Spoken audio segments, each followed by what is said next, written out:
4 പതിറ്റാണ്ടിലേറെക്കാലം ലിബിയയെ അടക്കി ഭരിക്കുകയും ലോകരാഷ്ട്രീയത്തിൽ 30 വർഷം കൊടുങ്കാറ്റായി വീശി അടിക്കുകയും ചെയ്ത മുഅമ്മർ മുഹമ്മദ് അബു മിന്യാർ അൽ ഗദ്ദാഫിയുടെ കുടുംബത്തിന്റെ വിധി വീണ്ടും അന്താരാഷ്ട്ര തലത്തിൽ ചർച്ചാ വിഷയമാവുകയാണ്. 1969 കേവലം 27-ാം വയസ്സിൽ ഒരു സൈനിക അട്ടിമറിയിലൂടെ ഇന്ദ്രിസ് രാജാവിനെ സ്ഥാനഭ്രഷ്ടനാക്കി അധികാരത്തിലേറിയ ഗദ്ദാഫി 42 വർഷമാണ് ലിബിയയുടെ പരമാധികാരിയായി തുടർന്നത്. അദ്ദേഹത്തിന്റെ ഭരണം അവസാനിച്ചതിനു ശേഷം കുടുംബം ലോകത്തിന്റെ പല കോണുകളിലായി ചിതറിപ്പോയതിന്റെ ദയനീയമായ ചിത്രം ഇപ്പോഴത്തെ ചർച്ചകൾക്ക് ആധാരമാകുന്നു.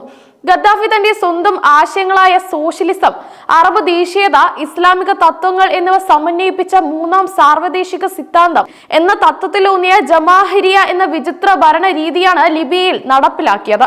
എണ്ണ സമ്പന്നമായ ലിബിയയെ ലോകരാഷ്ട്രീയത്തിൽ നിർണായക ശക്തിയാക്കി നിലനിർത്തിയ അദ്ദേഹം പലപ്പോഴും പാശ്ചാത്യ ശക്തികൾക്ക് ഒരു വെല്ലുവിളിയായി നിലകൊണ്ടിരുന്നു.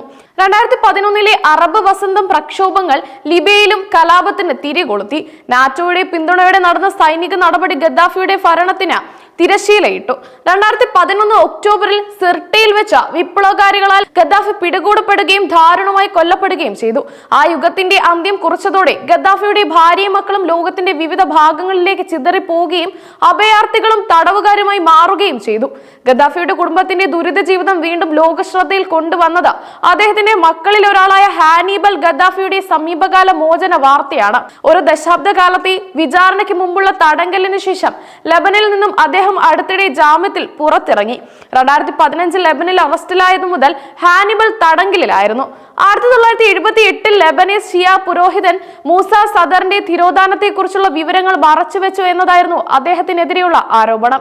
$11 മില്യൺ ജാമ്യത്തുകയിലാണ് ഹാനിബൽ പുറത്തിറങ്ങിയതെങ്കിലും രാജ്യം വിട്ടുപോകരുതെന്ന് ലെബനൻ കോടതി ഉത്തരവിട്ടിട്ടുണ്ട്.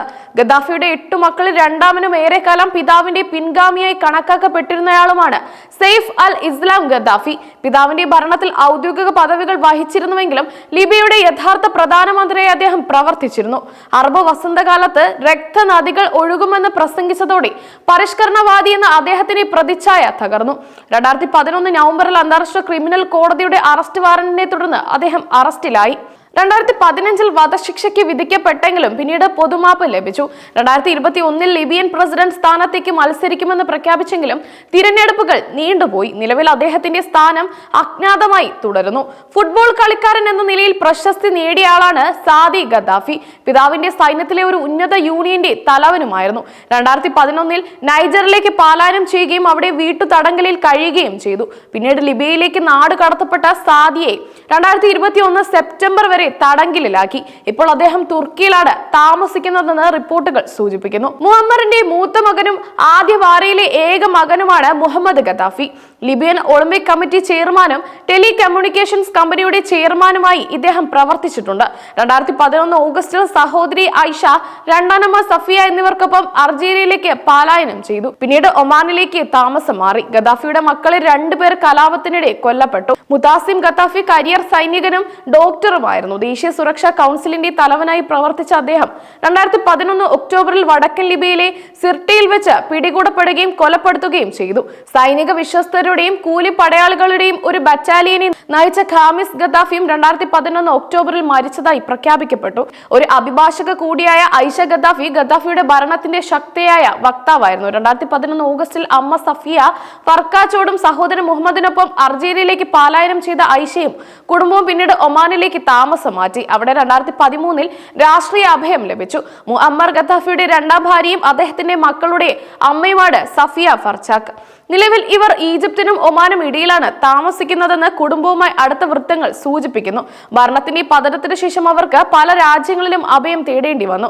ഒരു കാലത്ത് ലിബിയയുടെ ഭരണ സ്ഥിരാ കേന്ദ്രത്തിൽ ആധിപത്യം സ്ഥാപിച്ചിരുന്ന ഈ കുടുംബം ഇന്ന് ലോകത്തിന്റെ പല കോണുകളിലായി ഒന്നുകിൽ നിയമപരമായ നിയന്ത്രണങ്ങളിലോ അതല്ലെങ്കിൽ കടുത്ത നിരീക്ഷണത്തിലോ കഴിയുകയാണ്.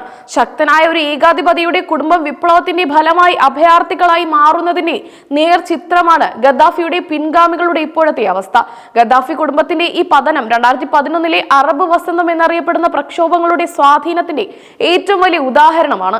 ഏകാധിപത്യ ഭരണകൂടങ്ങൾക്കെതിരെ ജനങ്ങൾ നടത്തിയ പ്രക്ഷോഭങ്ങൾ ശക്തരായ ഭരണാധികാരികളെയും അവരുടെ കുടുംബങ്ങളെയും എങ്ങനെ തകർത്തെറിഞ്ഞു എന്നതിന്റെ ഉത്തമ നിദർശനമാണിത്. ഗദ്ദാഫിയുടെ മക്കൾ ലോകത്തിന്റെ ഏത് കോണിലാണെങ്കിലും അന്താരാഷ്ട്ര മാധ്യമങ്ങളുടെയും ചാര സംഘടനകളുടെയും നിരീക്ഷണത്തിലാണ്. കാരണം ലിബിയയുടെ രാഷ്ട്രീയത്തിൽ ഇവരുടെ നീക്കങ്ങൾ ഇപ്പോഴും പ്രാധാന്യം അർഹിക്കുന്നതാണ്. ഹാനിബലിന്റെ മോചനം ലിബിയൻ രാഷ്ട്രീയത്തിൽ ചെറിയ തോതിലെങ്കിലും ചലനങ്ങൾ ഉണ്ടാക്കാൻ സാധ്യതയുണ്ടെങ്കിലും ഗദ്ദാഫിയുടെ പഴയ ഭരണത്തിന് സമാനമായൊരു തിരിച്ചുവരവ് അസാധ്യമാണെന്നാണ് അന്താരാഷ്ട്ര നിരീക്ഷകരുടെ വിലയിരുത്തൽ.